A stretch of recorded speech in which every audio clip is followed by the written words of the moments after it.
Once one of America's top Republicans, Lawrence King is serving a 15-year prison sentence for a multi-million-dollar fraud. But financial crime is only half the story. This is the true story of Lawrence King. It is the story of a cancer at the heart of America and of its continuing cover-up at the highest level. One man is attempting to uncover the full story. John DeCamp is among the most highly decorated Vietnam veterans. A former Republican state senator in Lincoln, Nebraska, he is now a lawyer fighting the legacy of Lawrence King's abuse of power. It's a web of intrigue that starts at our Holy of Holies, Boys Town, Nebraska, one of the most respected institutions in the United States, and spreads out like a spider web to Washington, D.C., right up to the steps of the nation's capital, the steps of the White House, involves some of the most respected and powerful and richest businessmen in this United States of America. And the centerpiece of the entire web is the use of children for sex and drug dealing and drug couriers, the compromising of politicians, the compromising of businessmen, but worst of all, the corruption of key institutions of government that have the duty and responsibility to make sure these things never happen. For John DeCamp, the trail starts in a unique town just outside Omaha. World-famed Boys Town is in the news again. Made famous by an Oscar-winning film, Boys Town is America's favorite children's charity. It was founded in 1917 by a Catholic priest, Father Flanagan. Father Flanagan. The saddest spectacle in our social life is the neglected, unwanted, and unloved boy who has become a serious problem in our society. Boys Town was started to be a home for orphans. That was after World War I. And since then, society has changed and the problems of boys have changed. And so now it's a question of taking care of homeless, abandoned, neglected, abused boys, and now girls also.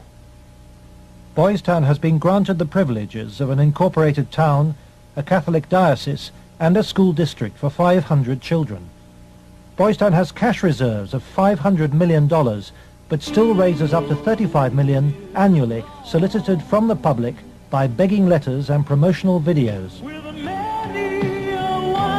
I'm Father Val Peter, the caretaker of Father Flanagan's Stream and the executive director of Boys Town. Does Boys Town really exist, people ask me? You bet it does. Located in the heartland of America, Boys Town youth have come from many backgrounds and locales. As they graduate, they shall seek new adventures and head for different places. But always, they shall carry with them the spirit of Boys Town. If you'd like to help Boys Town, send your tax-deductible gift to Father Val Peter, Boys Town, Nebraska, 68010.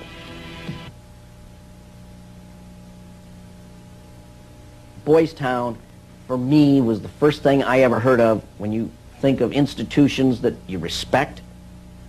Believe it or not, I was there for a while when I was a young boy. When an institution like that gets contaminated, then you better, if you got any decency at all, do something about it, or at least get it cleared up. John de Camp lays the blame for the contamination of Boys Town on the one-time leader of the National Black Republican Council, Larry King. Larry King was the fastest rising black star in the entire Republican Party of the United States during all of the 1980s. And he was also one of the most evil individuals in this country in terms of being a dealer of children, in terms of being a thief, 40 million that they documented he stole, and in terms of using and compromising and corrupting one after another politicians. The base for his network was the Franklin Federal Credit Union, a people's bank in Omaha, Nebraska. Larry King was its general manager.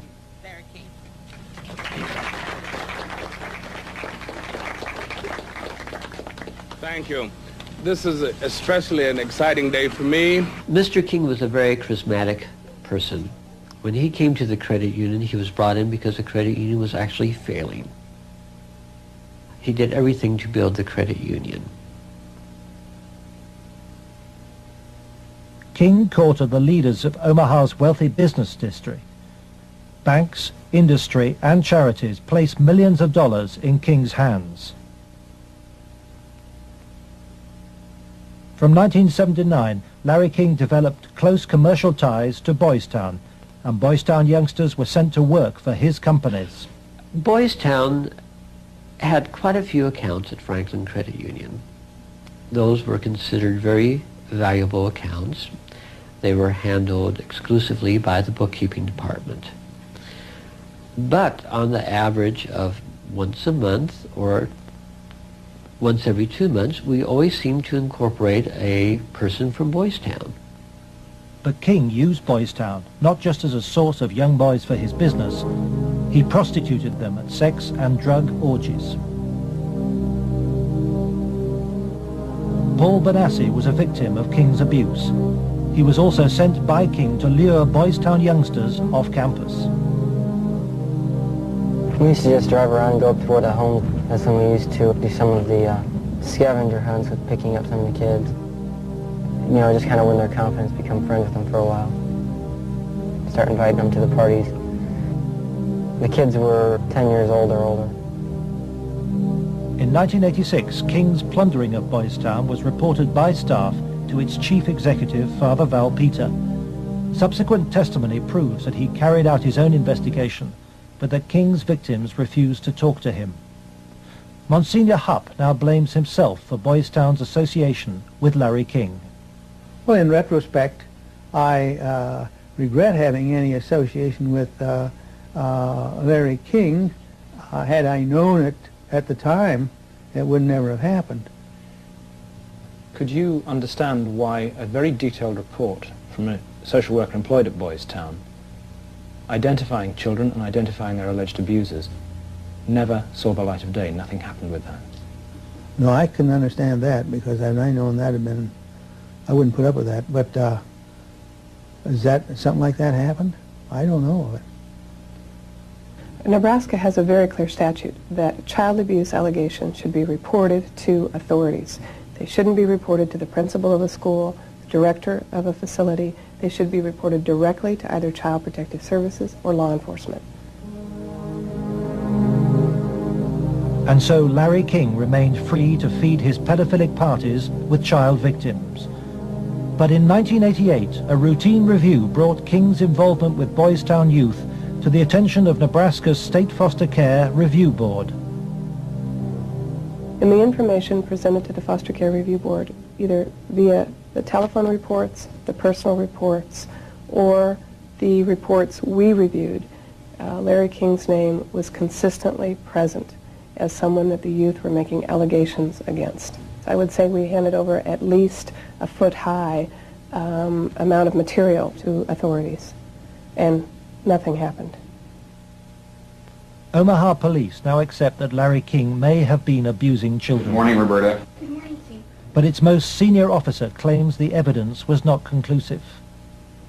It is certainly possible that Mr. King was involved in illegal acts with children. If there was sufficient evidence of those types of allegations, he would have been prosecuted by the county attorney's office. For me, it was very clear that the case was not investigated and not pursued because of the alleged perpetrators. Those perpetrators, named by the children, were some of the richest and most influential citizens in positions of power in the state, men prominent in industry, politics, the media, even the police. We can only name the ringleaders. Besides Larry King, they were department store millionaire Alan Baer and the celebrity columnist of Omaha's only newspaper, the World Herald, Peter Citron. With the judicial system apparently paralyzed, Larry King spent Franklin's money on courting political influence. $10 million went on jewelry, flowers, and private planes. He cultivated contacts in the inner circles of Ronald Reagan's White House. At his palatial homes, 3 in Omaha and 1 in Washington, D.C., he held extravagant parties for the influential and powerful. His lavish spending bought him a protected life. Larry King was constantly heralded, cheered, applauded in the news media as the great businessman that's helping the poor people, the black community of Omaha. But King's extravagance attracted the attention of the Internal Revenue Service. As a result, on April the 11th, 1988, the Franklin Credit Union was raided and closed by the FBI.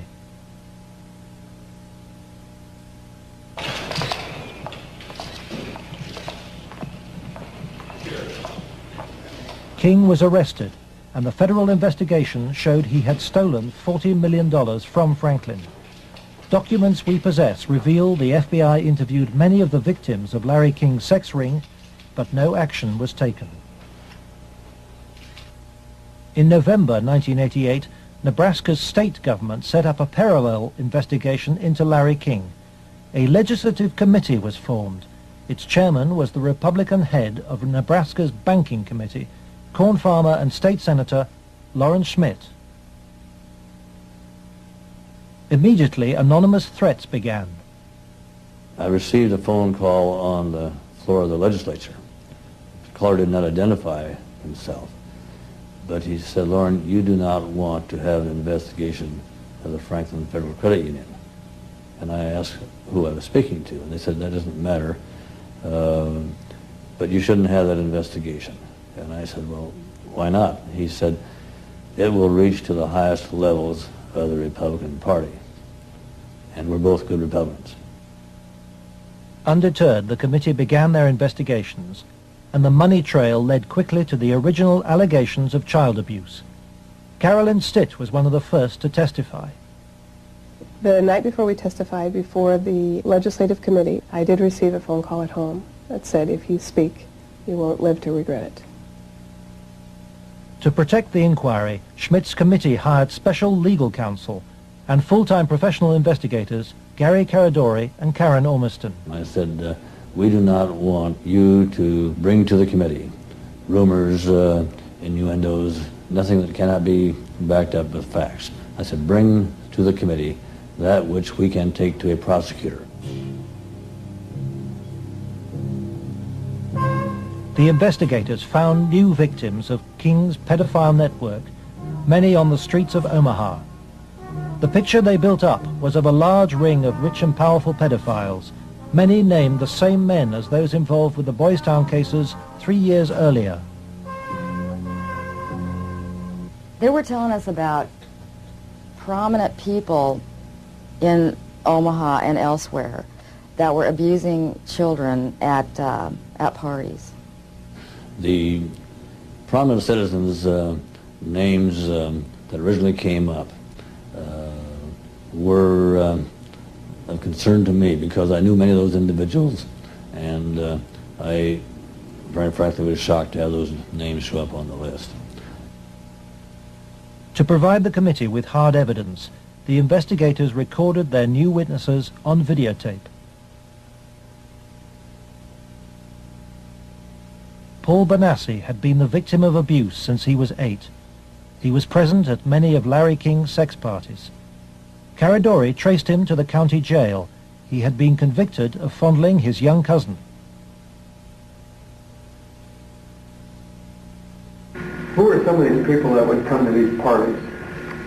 Larry King, Peter Citron came once in a while. He didn't seem like he wasn't liked by the people. Media personality Peter Citron procured some of his victims from Boys Town. The kids he liked were mainly around the age of for about 8 and 13. It was mainly fondling and oral sex with them. He did have some anal sex, but he usually did that with the older kids. The parties involved ever more sadistic abuse. Whenever you were tied up, was there anybody else present other than you, Peter Citron? Yes. Who was that? It was Alan Bear sometimes. Millionaire Alan Bear hosted parties for a large number of sadistic pedophiles. Paul Benassi suffered at their hands. You okay? Yeah. They tied me up and I had some other kids perform sex on me and they hitting me and they burned me some cigarettes. Okay. Just take a deep breath now.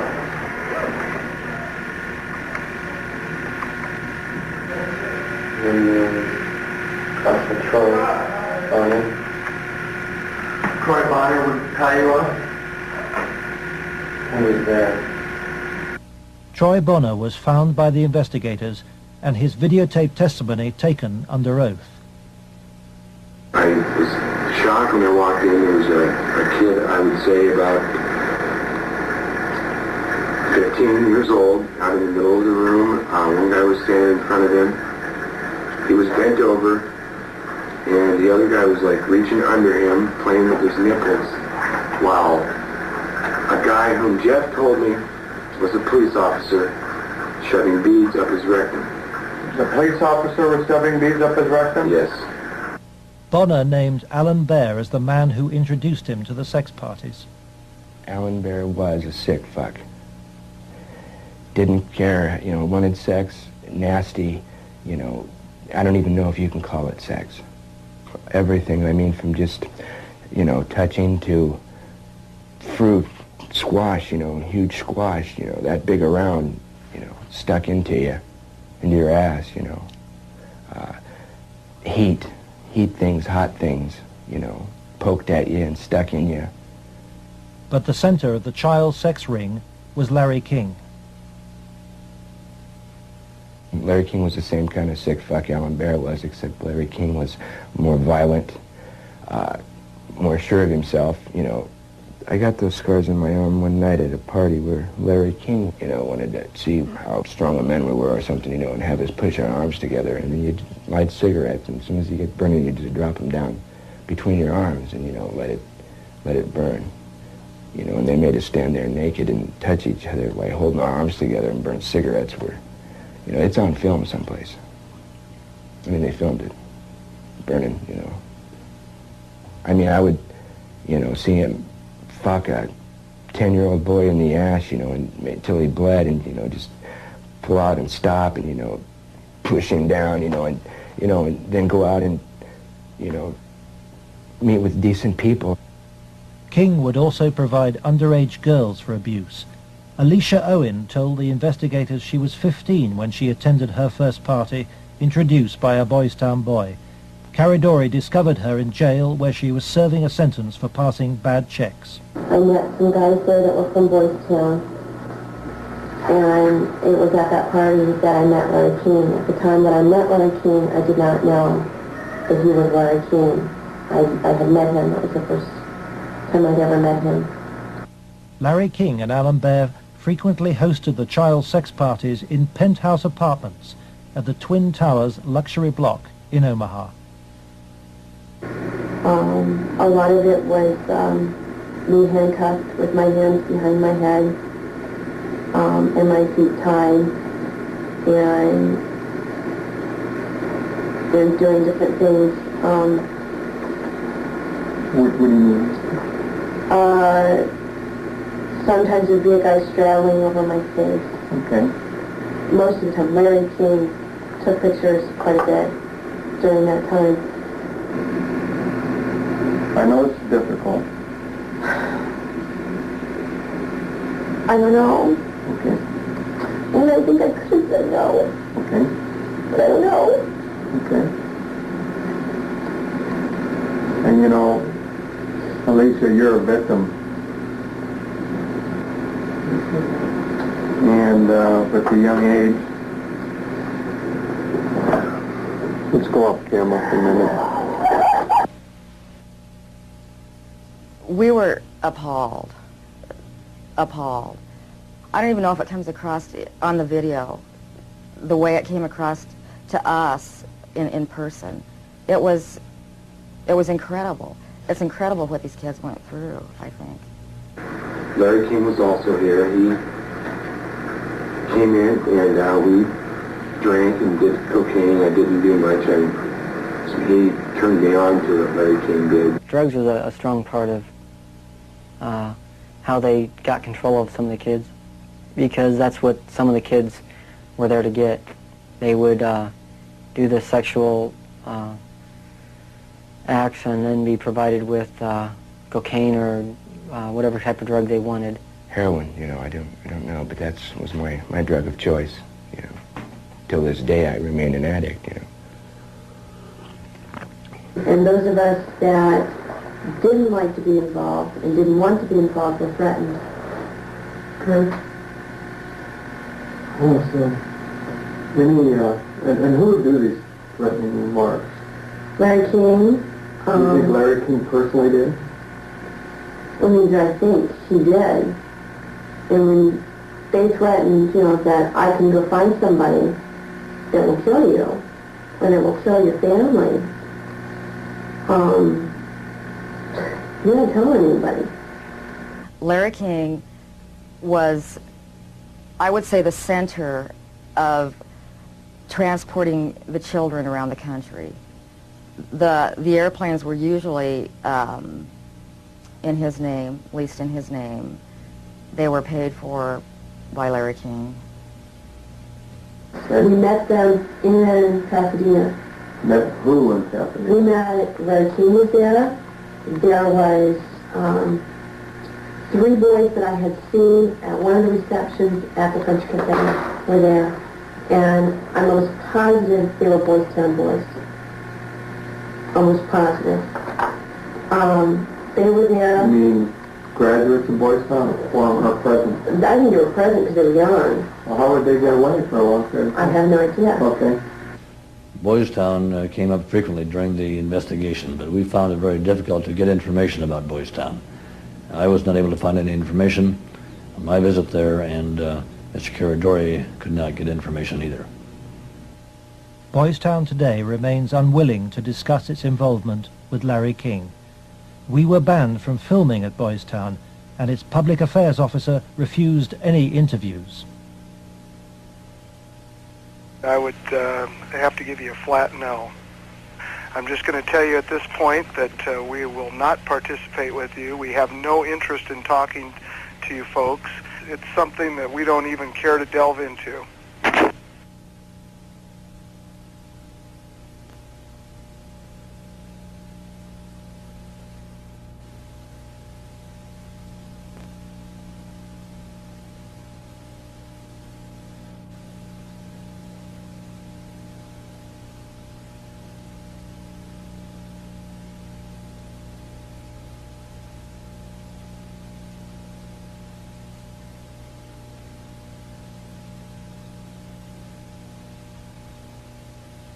By the spring of 1990, the Nebraska State Committee was convinced by the evidence of an organized child abuse ring. Its chairman, Lawrence Schmidt, sought the advice of his lawyer, John DeCamp. On his advice, Schmidt turned over all the sworn evidence to the FBI. But immediately, the videotaped testimony was leaked to a hostile local media. The media immediately started discrediting the witnesses. They were, the witnesses came across in the media, in the Omaha World Herald, especially, as the criminals. The last 3 victim witnesses were demolished by the press, particularly the Omaha World Herald. The paper never looked for information that would support any of the allegations. The whole purpose of the stories was to destroy any credibility that these youth may have. I've heard that people said that Gary Caradori coached me and that he told me what to say, but the fact was I didn't meet Gary Caradori until way after I'd already talked to the Omaha police about the abuse and had named all the same people. Paul Benassi maintains that neither the FBI nor the Omaha police took his allegations seriously. And they didn't ask me very much about Larry King or even Alan Bear at all. They treated the allegations that I made about the people who abused me almost like a joke. The stories were of such significance that the investigators first wanted to prove the accuracy of the stories. As they said about the investigation of the three, initially three and then a fourth person who were telling the stories, as the investigation developed, it became obvious to the investigators that the information was not accurate, that in fact it was an entire conspiracy of allegations, none of which had any truth to them. I was very disappointed with the way the FBI and law enforcement treated the victims. They, in fact, turned them into the offenders, so to speak. And instead of taking the evidence that was delivered to them by the victims and interrogating the persons whom the victims identified, they seemed to bear down and try to get the victims to change their story. It seemed to the investigators that the establishment of Omaha was closing ranks. Then Troy Bonner was brought in for questioning by the FBI. The FBI's attitude was, just no, these kind of things don't happen.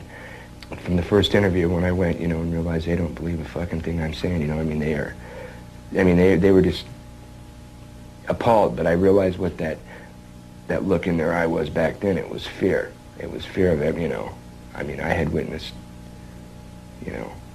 firsthand things that would, destroy this city, people, a position, what I mean? It's not going to be believed, they said. It will not be believed. You will be found guilty of perjury, and they weren't telling me maybe. They were saying, there's no way. You go on with this story, you're going to jail. That was said to me direct.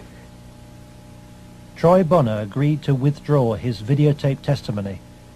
The FBI used Troy in an attempt to persuade fellow witness Alicia Owen into abandoning her evidence about Larry King's nationwide network of powerful pedophiles. We have obtained the recording of the phone call made by the FBI on March the 9th, 1990.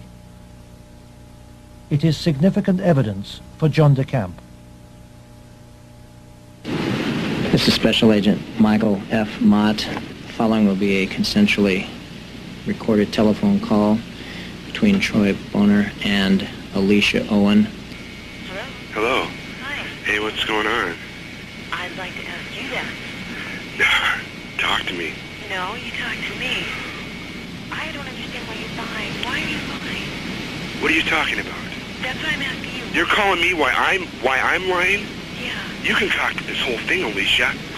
You're full of shit. Either tell me what's going on. You're full of shit. Hey, look. Who do you have listening on this line? I have nobody listening to me. I'm listening to you, and I'm hoping you give me some fucking answers. I'll be honest with you. I don't know what kind of game you're playing. I'm not trying to play a game. I'm not going to go to jail for you. And that's what's going to happen. Why would you go to jail? Jail for telling the truth? No, jail for lying. What have you lied about? I haven't lied. Okay, then, but why are... Listen, shut up. Listen to me. You're not out here being talked to them every day. The pressure's kind of hard. You literally have to have bricks for brains to take on the FBI in this country. And that's exactly what you'd have to do this properly. They now, in my opinion, in my investigation, are the architects of the cover-up. We asked the FBI in Omaha for an interview about its investigation of the Franklin scandal. Larry Holmquist with the FBI here. We feel it would be inappropriate for us to comment. We work this with the Omaha Police Department, and we just don't feel it would be appropriate for us to make comments.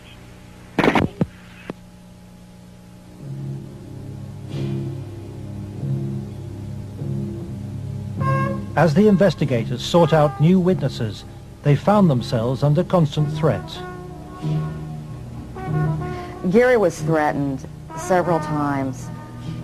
His vehicles were tampered with. I would think whoever tampered with them, it was a scare tactic because it was so obvious that they were being tampered with. Gary it was one piece of evidence I know he got that he even said he got one step ahead of him this time. He told us about this book. It was like addresses, telephone numbers, names. He said if they knew he had it, they'd kill him. On July the 11th, 1990, Gary Caradori and his 8-year-old son AJ were flying home from Chicago in his light aircraft. They had watched the All-Star baseball game, and Caradori had been pursuing new leads. Investigators from the National Transportation Safety Board are in Harold Cameron's cornfield trying to determine what caused this private plane to crash, killing its 2 occupants.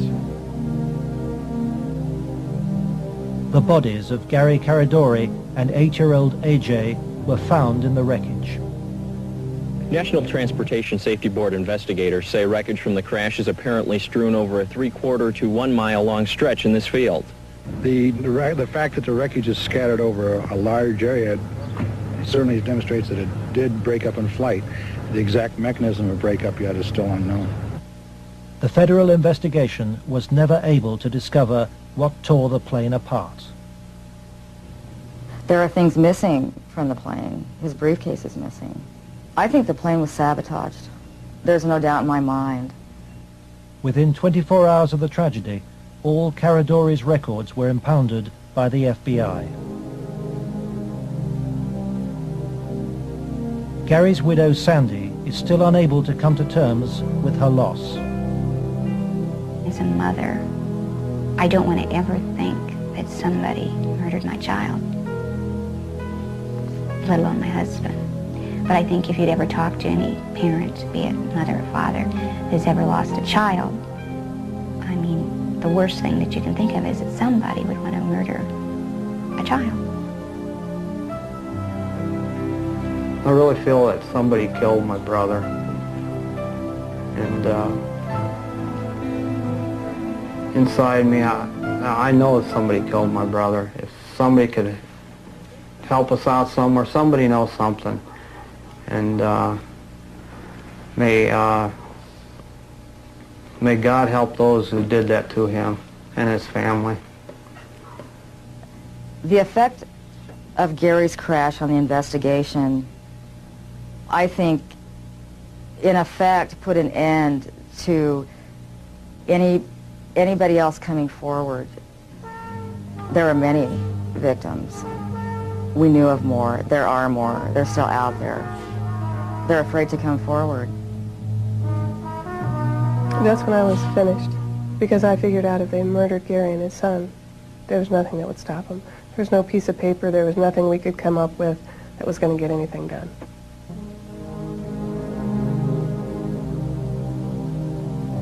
But Gary Caradori's death pricked Troy Bonner's conscience. He promised Sandy that he would tell Senator Schmidt's committee about the FBI's pressure which led him to lie. I set the record straight. I was, going to do it. And would, the truth would come out, and somebody would be held accountable for his death. And then at the funeral I had seen, FBI guys, and they looked at me. I was supposed to meet Senator Labetz and Schmidt for lunch after the funeral. And, that's when I decided, I told my mom, we're not going to do the lunch. We're going to hightail it out of Lincoln now. Troy Bonner claims that pressure from the FBI and with the assistance of the county attorney's office in Omaha led him to swear a new statement claiming that he and Alicia Owen had concocted the entire child abuse story. He told this story to the grand jury formed to bring any charges. On July the 23rd, 1990, the grand jury issued a bizarre and contradictory report. It indicted Larry King for fraud and embezzlement and ruled that he had paid young men for sex, but dismissed allegations about his sex ring. It indicted Alan Baer for the serious offense of pandering for sex, but rejected evidence linking him to King or to Citron, whom it noted had been convicted of separate child molestation charges. It accepted that Troy, Alicia, and Paul Bonassi had been abused, but not by the people they identified, and for refusing to withdraw her evidence, it charged Alicia Owen with perjury.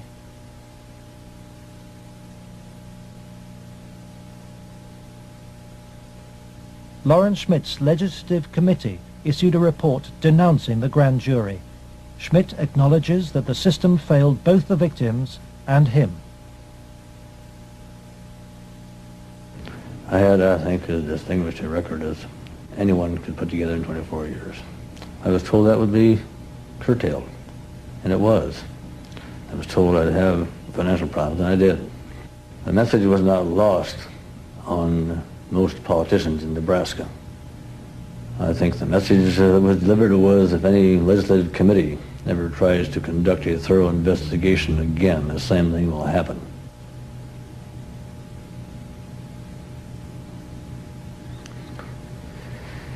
It has shaken my faith in the institutions of government. I used to be a firm believer that the system would work, and that people who did things wrong would be punished. And we discovered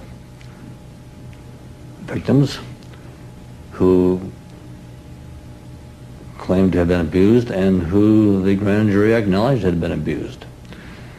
But they did not try to find out who had abused those individuals. Instead, they convicted Alicia Owen of perjury. Indefensible from my point of view.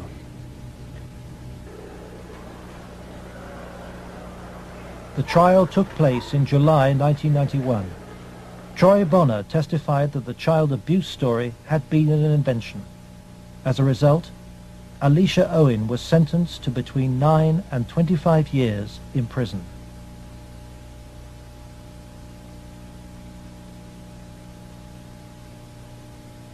I can't find a case in the history of this country where some kid got sentenced to 25 or 30 years in prison for something like this.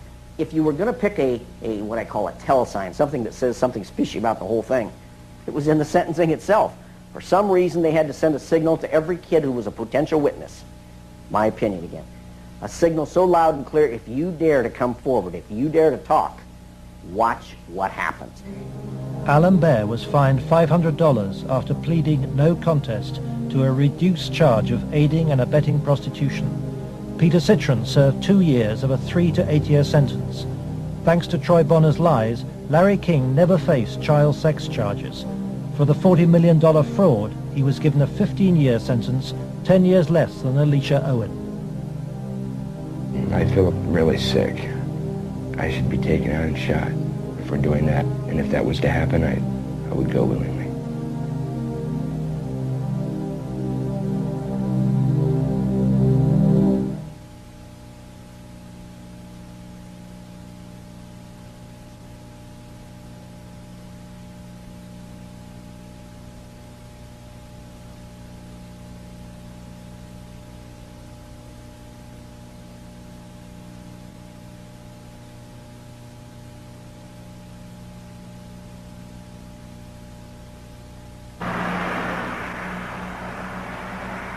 John DeCamp, former state senator and Vietnam veteran, is now the only man fighting to help Larry King's victims.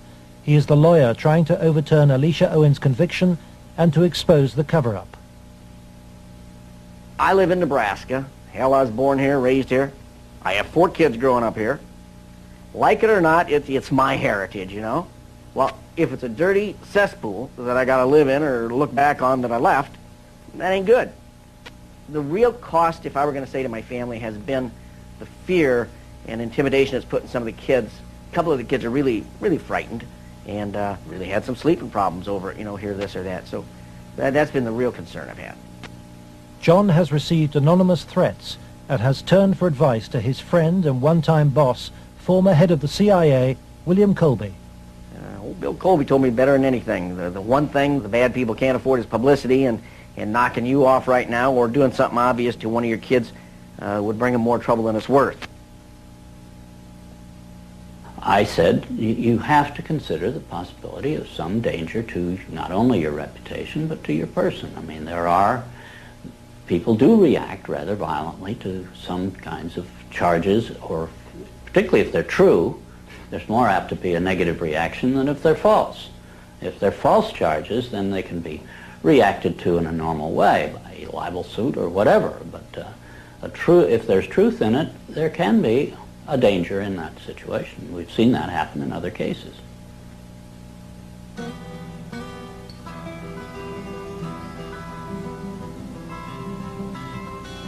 John arranges to meet Troy Bonner, the young man he sees as the key to the cover-up.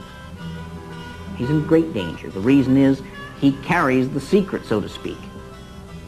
He served his purpose for the FBI and others by committing the lies that put the seal on the cover-up. He knows that Troy's evidence will be crucial to Alicia Owen's case, and Troy wants to tell the truth, despite very real fears. My fears are that, I'm not going to be believed again. It's just, going to be a whole other kind of exploitation like it was last time. And afraid that that's going to happen, or, I might end up dead, or a loved one might end up dead.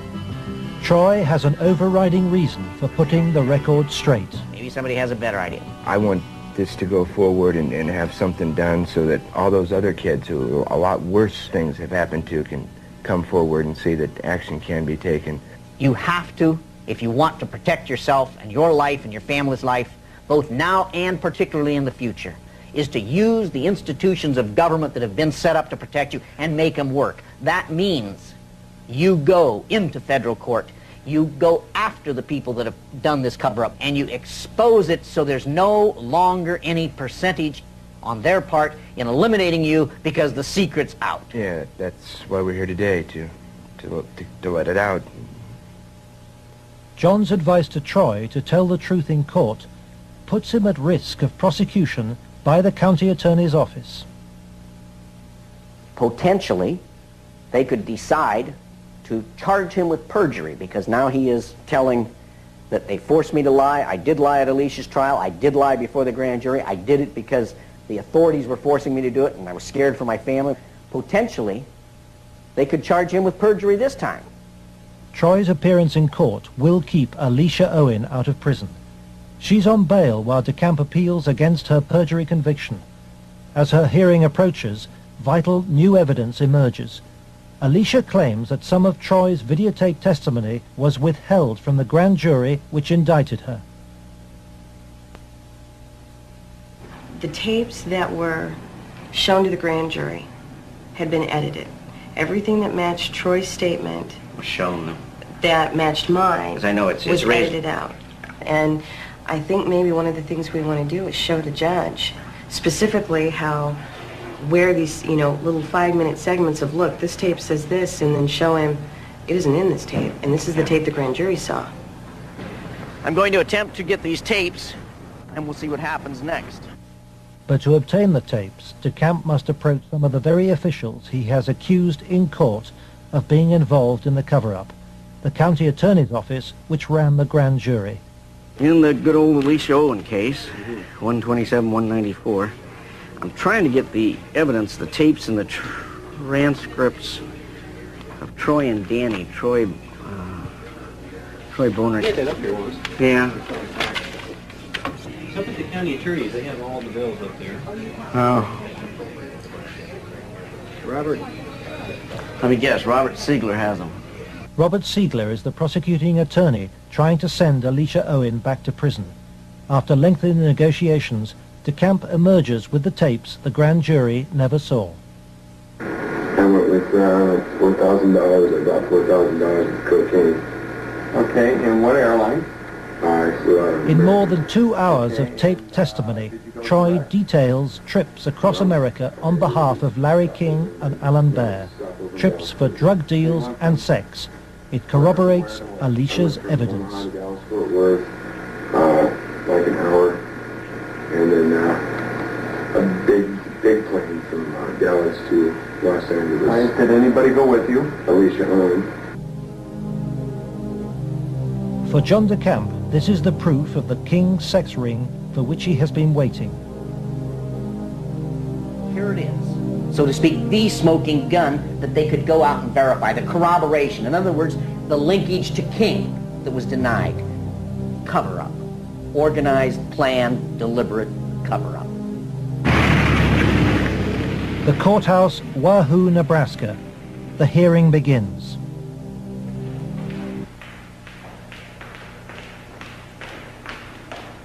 Alicia Owen is ready to testify. So is Paul Bonassi. But there is no sign of Troy Bonner.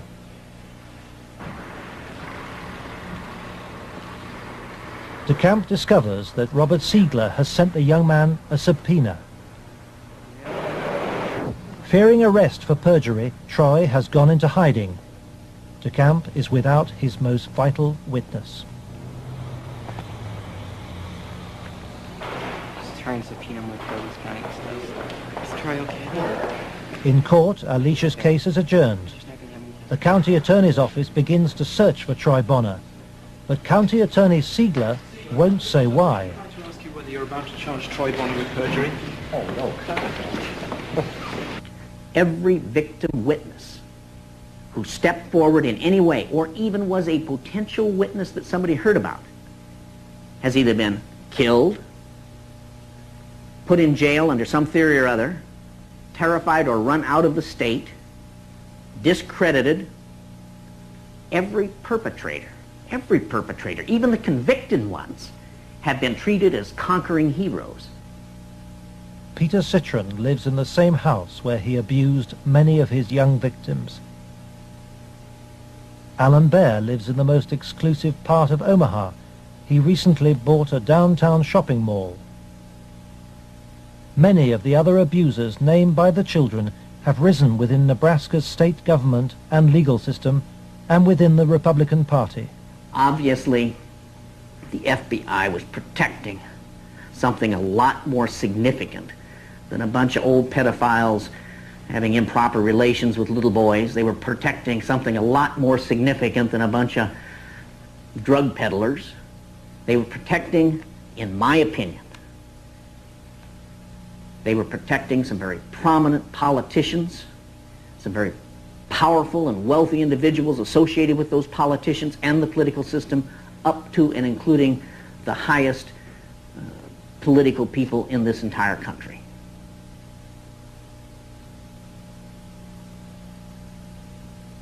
In search of the men who protected Larry King, John de Camp goes to Washington to investigate King's connections in the Republican Party and on Capitol Hill. Paul Bonassi provides him with the evidence that Larry King threw child sex parties here at his rented $5,000 a month Washington house. I was about 14, about 1981. At first it was about 3 or 4 times the first year. After that it was about once a month. Some of the parties, when they started off, were straight political type parties with no sex. And then when some of the men had left, some of the politicians had left, the ones that had planned on engaging in some type of sexual activity, that would come after the party. Some of the kids would be held downstairs in some of the rooms where if they acted up or if they started freaking out because of the drugs that they were on, they'd put them in a room that they couldn't get out of, and they would lock them in. What kind of drugs? Anything you wanted: cocaine, heroin, speedballs. You're telling me those speed. things were at these parties where you had Larry King and prominent politicians? Yes. Were they readily available to anybody at the party? At the after parties, they were readily available for anybody. Beforehand, they did it more upstairs than they did anywhere else, and it was kind of in the back rooms. Were any attempts ever made that you know of to expose this situation? As far as I know, nothing's ever been done, and most of the people that were in there had already been, I guess you could say, compromised. King's partner was Washington lobbyist Craig Spence. Spence took youngsters, including Bonassi, on private midnight tours of the White House. So you were in the White House then? Yes. And how did you gain access? Well, I came down with Larry King, but Craig Spence was the one that arranged the trip for us. And it was kind of a gift for our services that we were doing. How many times were you on this kind of a trip? I came to it on 2 times. 2 times. And were you used for sex on those occasions? Not until after we left. After you left the White House? Yeah. What time of night? It was usually around midnight.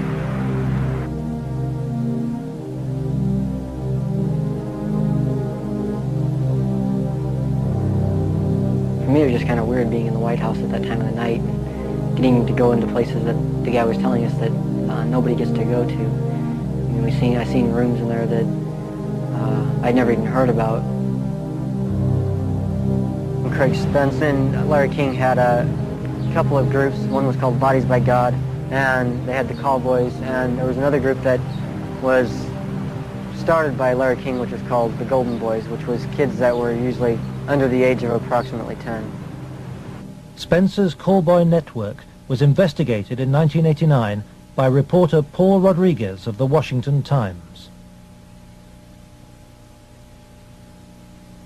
We had uncovered a series of allegations from some minors, and it led me to a callboy operation. Well, it sure fits with, this boy Paul Benassi. And he tells a tale of being brought to the White House on occasion, kind of as a reward for the kid.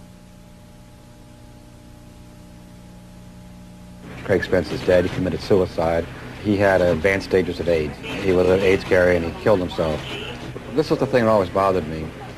They claimed it was the largest male prostitution ring in the city that they've ever had uncovered. It was $1 million a year minimum.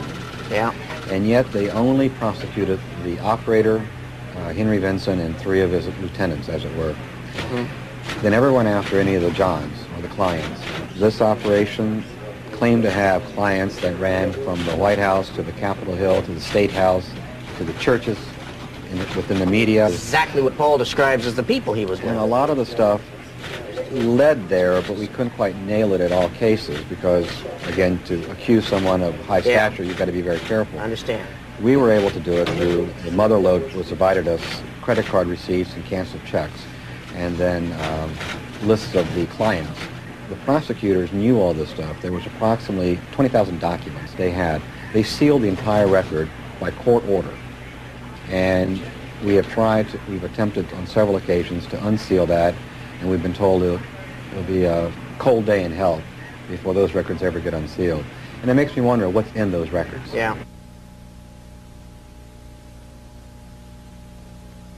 John DeCamp believes that the legal system is still being subverted and that the people protected are still at the heart of the American establishment.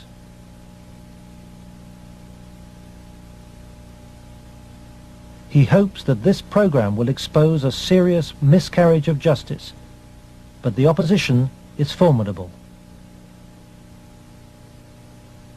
It's beyond belief that arguably the most powerful person in the world, the President of the United States, in the form of Richard Nixon, could not prevent the investigation of Watergate, or that President Reagan could not prevent the investigation of Iran-Contra. And yet somehow this group of unnamed, unknown, anonymous individuals in Omaha, Nebraska have such power they can control and protect all of these people from being investigated. Those allegations are ridiculous. Well, first of all, Nixon did cover up Watergate. Number one. Bush did cover up Iran-Contra, at least officially.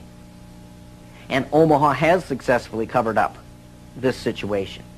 In each case, it was the press that exposed the problem. It wasn't institutions of government. They had been corrupted. They had been compromised. They were the ones doing the cover-up. The Attorney General is now involved. DeCamp's evidence has been passed by William Colby to a senior lawyer in the Justice Department. He did say that the Attorney General's office would be very sensitive to any charges of abuse of children, that this was a matter of considerable priority to the department, that this sort of thing not take place, and that they would assign an officer to look into the case. For John DeCamp, the story of Larry King's corrupt empire holds a dire warning for all America. If you can control about 3 or 4 key elements, you can totally own a state. You can make right wrong. You can make truth falsehood, falsehood truth. If you control the media, if you control the Justice Department, if you control the police, you own the system.